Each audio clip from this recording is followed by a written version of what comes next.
This is Stronger Than My Father with Marcus Minis. Welcome back to another episode of Stronger Than My Father podcast. I am your host, Marcus Minis Sr. Why I created this podcast? I believe that fatherhood matters, and it's a pandemic that no one talks about. I also believe, again, that fatherhood matters, and it's time to bring more awareness to fatherhood and to begin breaking the fatherhood cycle. If you believe this as well, please consider us. This show is powered by your donation, your subscriptions, and a 5-star rating. If you want to help us, please go to strongandmyfather.org. Your commitment, as little as $25 a month, will help us spread the word and help these local kids. Let's get into this episode, and let me get to my favorite guest. One of my favorite guests. Let me say favorite guest. I like the favorite guest. That's good. And before I go to my guest, I have to thank my producer, Mr. Jim McCarthy, at JMVOS. If you're looking for a podcast producer, or if you're looking for someone to do some voiceover work, please consider my good friend Jim McCarthy at JMVOS. My photographer, Matilda Watt Smith. If you need a photographer, reach out to him. He's a good photographer. And last but not least, I have to thank my son, Marcus Minis Jr., for helping his dad set up the podcast studio today. My baby boy, even though he's my oldest, he's my baby boy. So thank you so much. Let's get into this show. My guest is a friend who I admired for a long time, that does a lot of good work in the community and impacting lives, and his church impacts lives. And I'm so happy he's a guest on the show. So I'd like to welcome Mr. Brian Sweatt. Thank you, Marcus, for having me. We've been friends for a long time. Long time, man. So I'm glad you're here as a guest. So for my audience who do not know who Brian Sweatt is, tell my audience a little bit about yourself. Okay. So before we started the church, Our Church Ministries, for 17 years, I was the head of school at Lighthouse Christian School and Preschool. Mm-hmm. So I've been around Nashville for a long time. And but in 2020 of September, the Lord made it clear to both me and my wife it was time for a new chapter in our lives. Mm-hmm. And so we started Our Church Ministries with Jamie and Carly No as our co-founders. And it was a small group that was also a nonprofit where we just wanted to find needs in Middle Tennessee and meet them. And then out of that, about a year in, we realized we had a lot of people who were very gifted in the auto mechanics world. Mm-hmm. And so we started Mechanics on a Mission, and now we repair cars for single moms and dads, for widows, for military vets who are trying to get to work, feed their kids, keep a roof over their head, and desperately need transportation.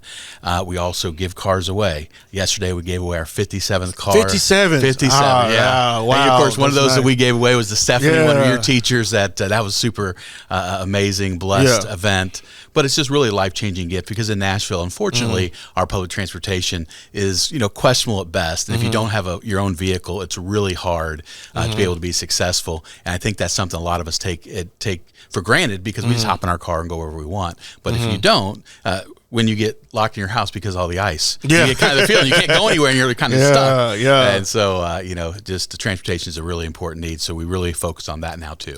Well, look, I want to definitely dive into all of that because I do want to ask the question: what gave you that heart of service? But before you answer that, we dive into fatherhood, and you are a father. Yep. And what has been your journey on raising how many kids again? 2 kids. 2 kids. I wanted to say 3, but I wanted to be sure. Well, we have Aaron too, who's kind of unofficially adopted. Okay, but he's back in Sweden now. But we count him as our own. Okay, so we do have 3. 2 natural born and 1 unofficially. Okay, so I know you have a son and a daughter, and your daughter just got married, so we definitely got to hit that as well.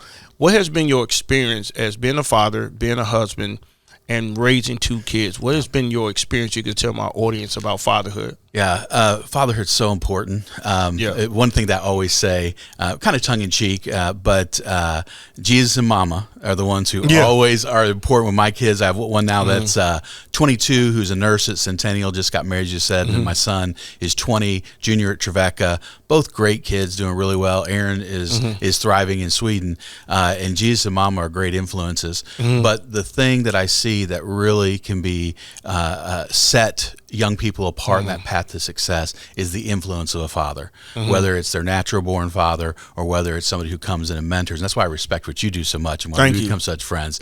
The way you pour into these young people's lives, the way that you love and care for them, especially if the father is absent for whatever reason, the difference that makes. Moms are amazing. I mean, they're the most amazing creation God ever made. But without those things that the dad adds to a young man, to a young lady, and that influence, then a lot of times young people can really struggle. And that's from a quarter of a century in education.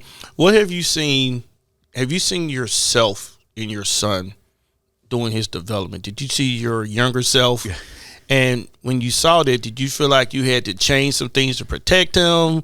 Or you was like, hey, I'm just going to let him grow into his own? So I'm probably more like my daughter. My daughter's more like me than my son. My son puts me to shame because he's such a good kid. I'm like, man, I should be more like that, you know? Responsible, does what he's supposed to do. I like to have fun and laugh and joke around. He just looks at me sometimes and goes, Dad. But me and my daughter are a lot alike, leaders and want to go out and make a difference in the world and change the world. And so sometimes we butt heads, me and my daughter. But I've seen this. There are definitely some glimpses of the younger Brian and Kobe. And it's sometimes really awesome and sometimes really scary to go, please, Lord, don't let him get that part of me. Let me ask you this. Your daughter was married last year, right? Yeah, she got married in June. How was that experience of you letting your daughter go? Because you're a father, you're a protector. How did you feel at that moment that my daughter's going? It was definitely an adjustment. I don't want to say a struggle because the young man she married is now a youth pastor over at Eagleville Community Church. Works also at Nelson Mazda and really likes Sam a whole bunch.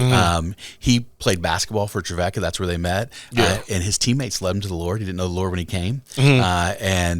So he's a good Christian young man. He's got a lot going for him. So it was easier to be able to hand over to a young man that you really love and trust.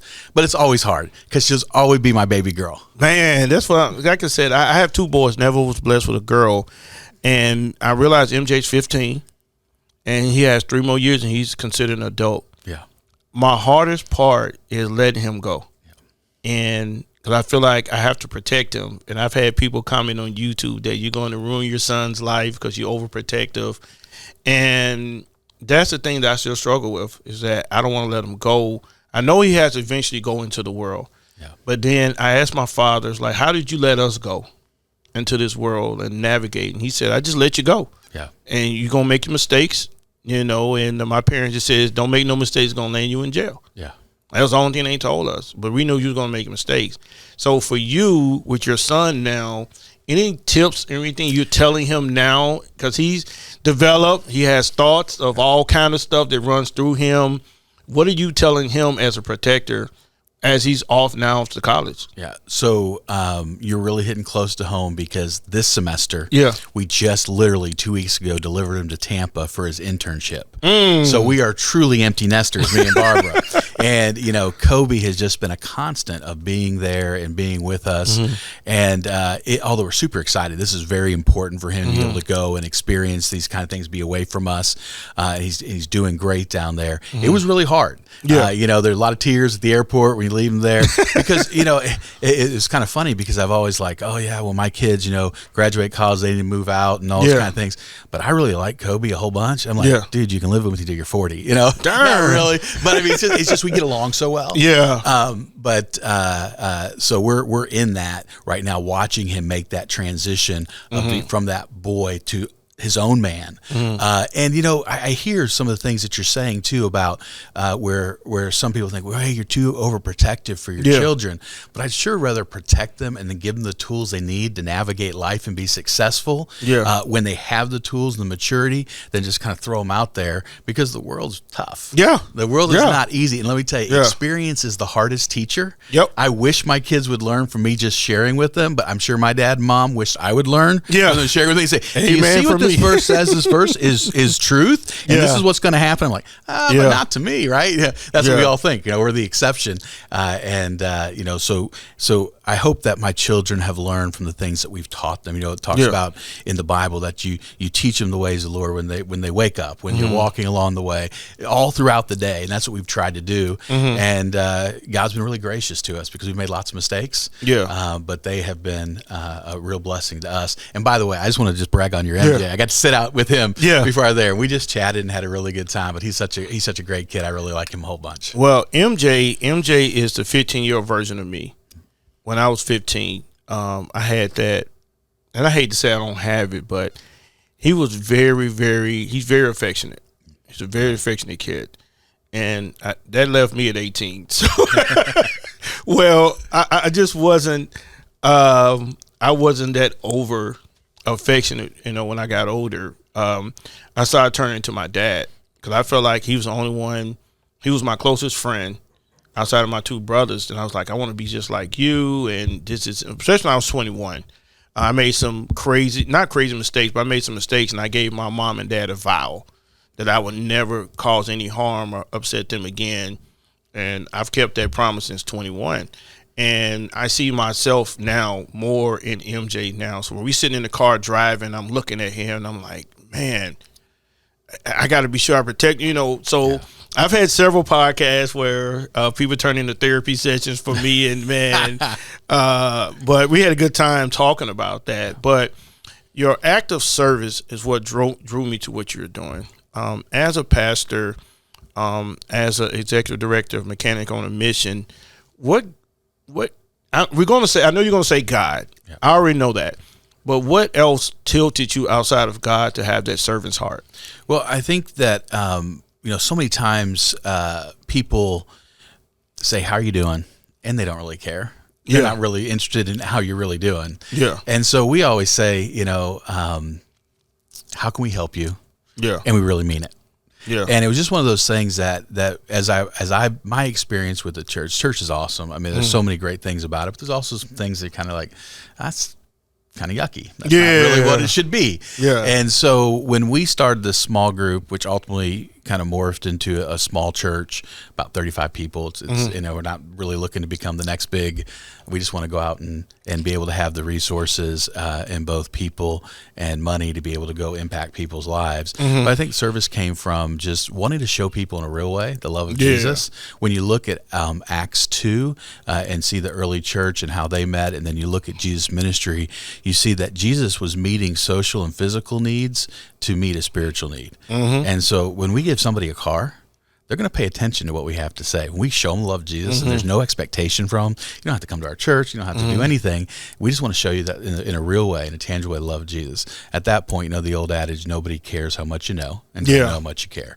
And so we want to show people really care about you. And, if then people want to know more and want to ask, hey, why are you doing this? Then we can explain to them why we do that. And if they don't, then we just love them and say, hey, go enjoy. You now have this life-changing gift of transportation, or, we do other things too. As you know, we do other things too. We love to partner with your ministry and go and deliver the Christmas gifts every Christmas. That was cool, man. That is so cool. Get the Christmas carol and 50, 60, 70 people show up in someone's front yard with all these gifts for their kids. It's really special. But those are things that we also want to do. We want to empower other ministries like yours, other churches, because like I said, our heart is not necessarily growth. It is how do we impact our community for the kingdom of Christ, and how do we make great organizations like Strong on My Father even more effective and impactful with the people they love and serve. Wow. Do you have like a personal story that's something that maybe hit you as a younger male that says, man, I want to go out here and serve? Like for me, it was me mentoring my cousin that I realized that there was a need for mentorship in the fatherless. And the young man I'm interviewing after this was one of the young men that I had. I spent like 4 years with him. Yeah. So awesome. That's going to be it's like a reunion. I haven't seen him in a while, so tearing up thinking about him. But because he was just like my son to me. Yeah. But do you have a personal story that like something in your life that maybe hit you that's like, you know what, I'm going to serve people now? So growing up, my best friend, we became best friends when I moved to Tampa, 12 years old. We're 51 now. We're still best friends in the world. That's where my son's at. He's interning at their business down in Tampa. Okay. And so you feel good that they're with a great family. But when we were about 15 or 16, his dad started a ministry called Construction for Worldwide Evangelism. Okay. Fast forward 25 years later. I call it Extreme Makeover Missionary Edition. As you know, we've been a part of Extreme Makeover. We had them come and Lighthouse and build us an 8,000 square foot preschool in 1 week. Yeah. Well, they've been doing this now for over 25 years. Have built about 150 different structures. One of the coolest ones, they built a floating airplane hangar on the Amazon, which allowed them to reach a basically unreached people because they could fly in. And if you were going to boat down the Amazon to get to them, it was like a day in, day out type of thing. Now they can get right there and help feed them and take care of them, share the gospel with them. But watching that, seeing that, and it's all lay people. It's not church driven. It's more people driven. And the things that they've accomplished. In fact, we went on a family missions trip with CWE to the Dominican Republic. And while we were there, my son accepted Jesus. And when he was 6 years old. So it was one of those things that has really impacted our life, tremendously. But watching my best friend's parents from nothing just pull together and now have built 150 churches, Bible college, floating airplane hangars. I mean, all these things all across the world. In fact, they Teamwork Mission right up in Cookeville. They just built a bunkhouse for them. It was kind of cool because COVID, they had always been international, but COVID, because they couldn't get international, now brought them stateside. And so now they do things stateside, and I've done several things here in Tennessee.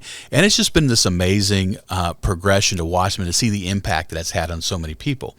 We work a lot with mechanics. They're dudes, right? Construction workers, dudes. And yet, if you, a lot of times I think in the formal church, we struggle with reaching guys like that. But when you're talking about Jesus over fixing a car or building a bunkhouse, it makes a big difference. So that was really my inspiration. And we've modeled in many ways Mechanics on a Mission after Construction for Worldwide Evangelism and watching what they do.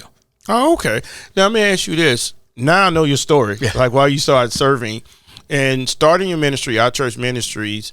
Tell my listening audience the purpose, the mission of your church, and some of the great things you guys. I know you partnered with us, but you guys done other great things that really. When I see it on social media, that's why social media is the best weapon. I feel like because you get to see other people work. Ever since you started your church, what are some impactful things you guys have done to make changes in lives to bring service and also introducing to Jesus? So when we started our church, like I said, it started as a small group because we really did. There's so many good churches around. I mean, there really are. There's several I'd happily be a part of if God hadn't called me to do this. And so I'm like, we don't want to be just like everybody else. So how can we do something different? Because last thing that Nashville needs is another church. Because like I said, there's a lot of good ones that are doing a lot of good things. And so how do we partner with them? But God made it clear that He wanted us to do our thing a little separately. And then we meet on Sunday morning. And then any other time that we're together, we're either fellowshipping, enjoying each other, which is an important part, or we're out serving in the community. So we're taking the gospel outside the walls of the church and to the people, and in a real way by meeting needs. And so that's where we're just a little different. We meet in a construction building, Rosso Constructors. Such a great partner and friend. I mean, they let us meet there at no charge, which is such a sacrifice for them. Anytime, when you share buildings with people, you share a building, you know how that is, and water and all that stuff. And so they allow us to do that, and that empowers us then, instead of having to pay rent or pay electricity bills, that kind of stuff, we take that money and give it away. And so that's what's been really, really neat. We couldn't do this without all the amazing partners. And of course, I just feel, this is not about us. This is about us trying to demonstrate Jesus and show Jesus in a real way to our community. If it wasn't for God and His blessing, none of this would even happen in the vision that He's giving us. And let me tell you, it's just like every other day He's doing something where I'm like, I'm not smart enough to figure that out, but He did, or sending someone to us who can. And it's been this amazing journey. It's been a lot of faith, but a lot of provision that has just been, He's just poured out, His blessings upon us that then we then go try to pour out into other people's lives. Well, let me ask you this: since you guys are not a traditional church, what will you tell the naysayers that says, okay, you're supposed to have a normal service in the building on Sundays versus you going out on a Sunday and giving out food to people. Yeah. What is the difference? Because I like that style. Yeah. I think if you say, hey, this Sunday we're not going to have your traditional singing and worship, but we're going to get up and we're going to go help somebody. What would you tell the naysayer to say you always need to be in the church and having the worship, having the message, versus the style of like we did on Christmas Eve? We said, hey, we're not going to have a traditional service. We're going to go out here. We're going to serve people. What would you tell the naysayer to say that's not right? Yeah, I would just ask them and say, hey, and both models are important and effective, but we're trying to model more after the Acts 2 church. Yeah. I don't know if they really had a church building. I know they had a temple, but yeah. They were going to people's houses, learning about Jesus over meals, bringing things, having community, and that's what we're really trying to create. So I'm not anti what they're doing. I've been a part of the traditional church many times. Yeah. I just think that what God has shown me is that church, the corporate church does a pretty good job of loving the Lord, and most of the time they love each other. Sometimes we're made of flesh and we're people. Yeah, we have difficult things, but don't always do a great job. And this is from my experience, and I have a very limited, experience in just my life. I'm sure there's places that this is not accurate, but a lot of churches aren't doing a great job of getting outside the walls and serving the people. If you're there with them, they care for you, they love the Lord, you're growing, all those things, your family's growing. But we wanted to say, okay, how do we find a church model that will lead us to other people, not your traditional church folks? One reason why we like meeting in a construction building, someone may not walk into a church building, but they might walk into a construction building. That makes sense. And so, I don't think I tell my naysayers, keep doing the things you're doing. Yeah. This is what God's called us to do. Yeah. What we feel strongly that He's called us to do, and we don't have it all figured out. Yeah. This is what we pray all the time. Lord, show us who you want us to be, what you want us to do, and then give us the courage to go do that. Yeah. And sometimes that looks a little different. You remember John the Baptist, he was called to live in the desert, eat grasshoppers and honey, and it's like, I don't want to be called to do that, right? Yeah. But if God calls us, give us the courage to go do that. Yeah. And so when we set up our ministry, this is what we believe He's called us to do. And, the other churches, great. If there was anything I'd just say about church is I'd love for the church in general to get their eyes up more and see the people and go serve the people. If the church would take care of those people in their neighborhood, like I believe we should, like I believe the Bible tells us to, we probably don't need welfare. We probably don't need some of those things. The government stepped in to pick up, in my opinion, this is my opinion, stepped in to pick up where the church has failed. Yeah.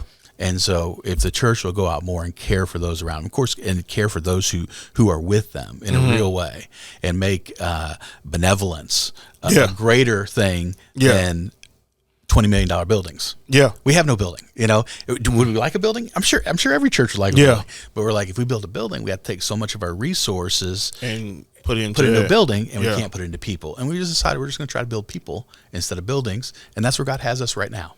Well, I like it. I mean, I like the motto. I like the motto of serving people. And that's where, God called me to do.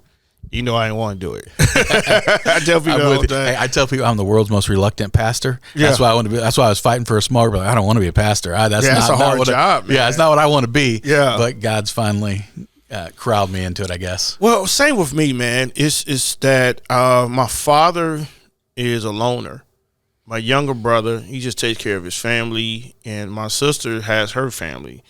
My older brother is just my older brother. And for me, it's like, why am I here trying to serve the fatherless? Like, why would I care if kids don't have a dad? And for years, I fought that. I fought it for years, and I'm probably still fighting it. But I had to learn how to begin to embrace that this is what God called me to do. Bring more awareness to fatherhood, because it's a pandemic I say no one talks about, because you have 1 out of 4 homes has a dad living in there. 1 out of 4. Wow. That you can't wake up and hug your father. And so I'm hoping that through the podcasting and through other ventures that I can bring an awareness to say, hey, this is a problem. And I've said it. I don't think the church talks about it enough. Yeah. I think the church doesn't talk about the fatherless, because if 85% of your church are women, especially in the black church, and you don't have a lot of fathers bringing their kids to church. I'm fortunate that I'm a father that can take my kids to church. versus single moms trying to take kids to church. And I'm like, are you getting the service and the help you need to help your son not go to jail and be productive? So we kind of on the same boat of what I think the church needs to do more. Yeah. And I'm going to have some probably in-depth podcasts in the future on that's going to tick people off, but that's who I am. But I'm thankful for being just that father. So what led you, as we go into Mechanical on a Mission, because I think that's amazing what you're doing. Every time I see your photos of giving somebody a car, and I'm just happy. Amen. Because I just see the service. But what made you start, or how many people started with you? What made you go into that venture? You have the church, you're impacting lives. What made you do that with Mechanical on a Mission? And that's a great question. It was really kind of a unique experience that took place. So my son, Kobe, that we mentioned earlier, and then Jamie and Carly, Noah's son, came to us. They both went to Lighthouse, and they had a friend who had gotten run off the road. He had an older truck, only had liability on it, not comprehensive, and someone had run him off the road in a rainstorm, and it totaled his truck. And his mom was a teacher. I had known the family, wonderful young man. I had been also really sick and lost about 60 pounds. Just things were not going well for him. And our boys saw their friend and came to us and said, hey, can we get him a vehicle? And so we're like, anytime your kids want to serve, you want to do something, you want to help do that. We're like, yeah, we can do that. So we went out, we found a vehicle, and we gave them the keys. And we never got out of the vehicle. We sat way back in the back and just watched. But we watched our boys give their friend the keys to his new vehicle. And that was, we were all bawling. It was just a really, really special time, because you've told your kids and you tried to teach them, and now they're actually doing it. They're living it out. They're living out what you showed them. And then soon and around that time, there were some tornadoes up in the Hopkinsville, Kentucky area. I remember that. Yeah. And some people had reached out to us and asked for vehicles there because they had their vehicles destroyed. So we bought a couple vehicles there. And then we kind of got our head up and we realized that one of the owners of a local Christian Brothers, Andrew Slemp, was part of our group. Ryan Adams, who is the manager over at Tire World, was in our group. Two of my inner circle guys are Randy Dismang and Chad Custer, the general manager and chief operating partner, Nelson Mazda. And we kind of saw the impact this had, and we realized that public transportation is shaky here in Nashville, and Mechanics on a Mission was born. We said, we can do this. Let's really focus on this. It's been a really kind of sometimes trial and error as we've grown, but we have about 150 techs and mechanics that work with us. We partner with 4 local Christian Brothers, all the area Tire Worlds, both Nelson Mazdas, Sanctuary Automotive, First Chance Tire and Brake, and that's growing. So we have centers all over the place now, and what I love is there. If I had to fix anybody's car, Marcus, if I had to fix your car, you would not be happy. It would not be well done. So I get to administrate. We've got these professionals. They aren't just guys that are, hey, I think I can fix a car. This is what they do for a living. So we get a car, we fix it up, we take it for full inspection, repair. Nelson Mazda details every vehicle, so we give it away. Like when we gave Stephanie, you saw what that Envoy looked like when it was donated. It needed some body work. We did all that, and we fixed it. It looked like a brand new vehicle, something she'd be proud to drive around in. And it was clearly life-changing, but that's how God kind of led us in there. And now, like I said, 200 car repairs later, 57 cars given away, and we're just getting started. Well, do you have a impactful of one of the cars out of the 57? 57, yeah. What's one that stood out to you the most out of those 57? So there are so many. When you ask that, I could sit here for the rest of the time and just share stories. But I think one that was pretty unique was a mama and her 12-year-old daughter on Wednesday before the car giveaway were trying to walk home from Kroger with all their groceries. And then at one of the Christian Brothers centers on that Thursday, we were able to give her a Honda minivan. And I remember her just sitting there, and as we had to sign a few paperwork to give them the title, all that kind of stuff, and she just kept saying, I don't even think she knew that I could hear. She just, this is life-changing, this is life-changing, this is life-changing. As tears rolled down her face, just kept saying that. And we saw, from someone who was having to carry in bad weather and inclement weather, their groceries home, to now being able to have a van and be able to have that freedom that transportation gives. And we were able to show her in a real way the love of Jesus and share with her, why we do what we do, because so much has happened to us. When Extreme Makeover, man, we were part of that, and someone does some of your community and ABC Extreme Makeover, Hardaway Construction, LP Building Solutions, and all those different GS&F pour into you, then it's just natural that you want to be able to pay it forward and pour into other people too. So there's so many different things that have happened that have kind of molded us into that. But I think looking around and seeing we have so many people in the mechanics world, in car dealership world, that it made sense for us to be able to do this. Well, first of all, I'm happy of what you're doing, how you making a change. So when I'm doing what I'm doing and I see you, I'm like, there's other people on the front line servicing.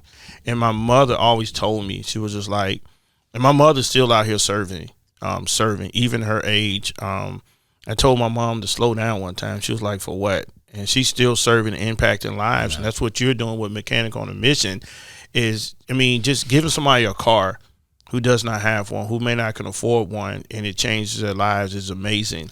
And like I said, I experienced it with Miss Stephanie, who still drives that vehicle today. And like I said, you guys have a great system of what you guys are doing to make lives different and change it. And I know every time you give out a car, it brings joy to your heart. Every time you give out a car. So I've got the best job ever. We give away a car. I leave more blessed than the person who just drove off with a car. Yeah. In like Stephanie's situation, another just real impact is, she was having to pay for Ubers. Yeah. So not only did she get a vehicle, now she gets a raise. Yeah. She's not having to pour all that money into Uber. She now has her own vehicle and is able to put that in her pocket and help her and her family be more successful. And so it's just, those are the kind of cool things. But there's been people who've been renting cars at, $300 a week. And that's $1,200 a month. And you're like, how in the world are you feeding yourself? How in the world are you keeping a roof over your head? And they're barely, but they don't want to lose their job. Yeah. And so they're doing what they have to do, or with the best that they know how. And so we say, well, let's see if we can't help you along that way. And then for us, partnering with organizations like yours, we don't take people coming to us and saying, I need a car. Yeah. They have to be referred. Yeah. And the reason we do that is because we want people to be able to continue to walk with the recipients of the car. So we do nonprofits, ministries, charities, churches, and they refer somebody, and then they're walking with them to help them continue to be successful. And we found that to be really, really effective. Well, like I said, anytime I see you give somebody a car, I've seen the tears. And one thing I do notice, that every time you give a car, y'all do a circle prayer. Yep. And you guys put groceries in the car. Yep. You put a Bible, and those are the necessary things people need.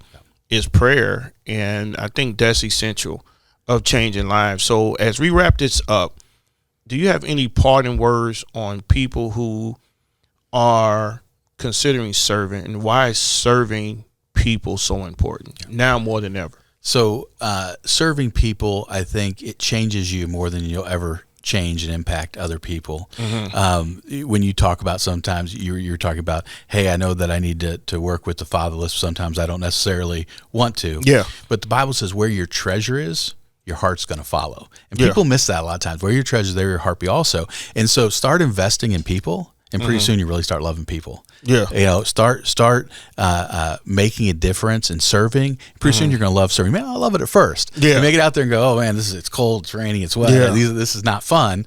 But you can also find out that serving people can be some of the most rewarding and fun things. We do a lot of fun things too. Yeah. And so, just get started.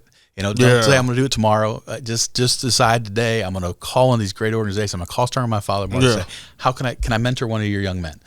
We need men, right, to come mentor your young men, right? Yeah. You can't do it all by yourself. No, and I realize you need an army, right? And then we need people too. We need people who can help us transport cars or go to the county clerk and do titles. I spent lots of time at the county clerk, and that's a long time. They were actually the county clerk we use was Williams County. They're excellent, but it's just a lot of time. Yeah. And so I realize that this will only be, and you realize, only be as big as we can make it. But we know that God has a greater vision. So we want to empower those around us to say, hey, come join our mission and come enjoy the blessings that you're going to get. My dad told me this all growing up. If he told me once, he told me 100 times, said, Brian, find out where God's working, jump in the middle, and enjoy the blessings. And people, you'll experience blessings like never. And I'm not talking monetary, but I'm not a prosperity gospel. I'm not saying necessarily I'm not rich. I'm far from rich. But just I feel like I have the best life ever. I've got a job that I love. I've got people in our community that I absolutely love, and I've got a family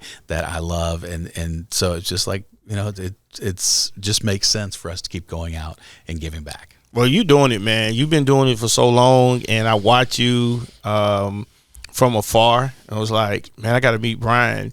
And I think ever since we've met, it's been great working with you, seeing what you're doing, and just being a part of it. So I had to say thank you, because like I said, you got a heart of gold, man, to service people, and that's what I admire about you. And you've never stopped. You never stopped, and you treated me and my family like real part of your family. So we love you. We love you guys for sure. I appreciate it, man. I appreciate it. So where can you can look at the camera, or you don't? Where can people, number one, support you financially? Okay. So Mechanic on a Mission, and about your church, and then we'll wrap this up. Okay. So one of the things that's really cool about our ministry is a donated vehicle is like a cash check for us, because if we don't have vehicles, then we have to go out and buy them. So if you have a vehicle that runs, but maybe it's not in perfect shape, we take them all through inspection. We have, like I said, professional techs and mechanics that can fix them up for us. We don't do the blown engines or drop transmissions. That's too expensive. But if you have vehicles are always a need for us. If you want to then contribute monetarily, you can go to mechanicsonAmission.com, and mechanics is pro, but mechanicsonAmission.org. Also, we have both ones. Hit the donate now button and you can give that way. And then we meet every Sunday morning as a ministry at 10:15 at Rosso Constructors at 125 Manson Pike in Murfreesboro, and love to have you come check us out sometime. But understand this, we don't have members, we have active participants. So the people that come, we want you to find a way to serve and make a difference in our community. And that's one of the really cool things too. I think we say, hey, if there's a way other than what we're doing that you think we need to try to serve our community, tell us and we'll try it. We may fail, it may be a bomb, it may end up exploding like Mechanics on a Mission, but we're willing to give it a shot. Well, find them on social media. Are you on all social media platforms, right? Social media, Facebook, Instagram, Our Church Ministries. Support him. He's doing great work and impacting lives and changing lives by just giving out a vehicle for someone who's in need. So I applaud you as well. So thank you for coming on. I appreciate all your support, man. Hey, thank you so much for listening to another episode of Stronger Than My Father podcast. If you like what you hear, please click the subscribe button and share this episode with other people, so people can continue to hear about the work we're doing at Stronger Than My Father and trying to change lives. Also, if you want to be a supporter, please go to our website at strongermyfather.org/donate. Leave a donation of $25 or more so we can keep recording these episodes, so we can continue to share the word about Stronger Than My Father. Again, thanks for my producer, Jim McCarthy at JMVOS, for all the hard work he does to help continue to get these episodes out. So God bless you, and see you in another episode of Stronger Than My Father podcast.